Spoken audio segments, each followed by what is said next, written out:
Hi friends, అందరు ఎలా ఉన్నారు? బాగున్నారా? నేను కూడా బాగున్నాను ఫ్రెండ్స్.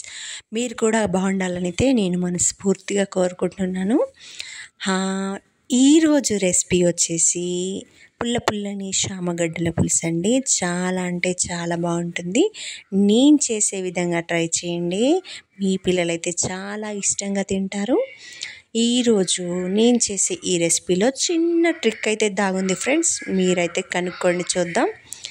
నేను చేసేసుకున్న ఈ యాస్టీస్ పోపులోకి పసుపు వేసేసుకున్న తర్వాత శామదుంపల్ని కూడా కట్ చేసేసుకొని వేసేసుకున్నాను ఫ్రెండ్స్. ఈ శామదుంపల్ని బాయిల్ చేసుకునేటప్పుడు కొంచెం పసుపు అండ్ ఆయిల్ వేసేసుకొని ట్రై చేస్తే తొక్కు తీసేటప్పుడు ఈజీగా రిమూవ్ అయిపోతుంది. ఇలా ట్రై చేయండి ఫ్రెండ్స్. అండ్ ఇలా పోపులో ఫ్రై అయిపోయిన శామగడ్డలకి 50% కుక్ అయిన తర్వాతే మనం కారం కానీ పులుసు కానీ యాడ్ చేసేసుకుంటే టేస్ట్ అనేది చాలా బాగుంటుంది. అప్పుడే శామదుంపలకి పులుసు అనేది పట్టుకుంటుంది ఫ్రెండ్స్.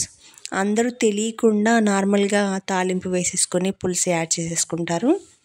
అలా చేసుకోవద్దు ఫ్రెండ్స్. 50% మంచిగా మగ్గనివ్వాలి. చూడండి, నేను కారం వేసిన తర్వాత శామదుంపలకి మంచిగా మగ్గిన తర్వాతే పులుసు యాడ్ చేస్తాను. ఇలా పులుసు యాడ్ చేసుకున్న తర్వాతే మనం దాంట్లోకి ఒకసారి టెస్ట్ చేసుకొని సాల్ట్ని కూడా యాడ్ చేసేసుకొని మెంతి పౌడర్ని కూడా 2 స్పూన్స్ యాడ్ చేసుకోవాలి ఫ్రెండ్స్.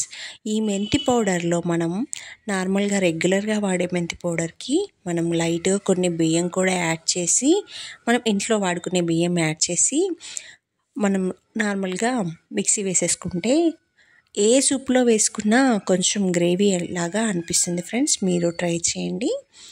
నాలాగా కొంచెం పుల్లగా ఉంటుంది కాబట్టి పిల్లలు ఇష్టంగా తినలేకపోవచ్చు.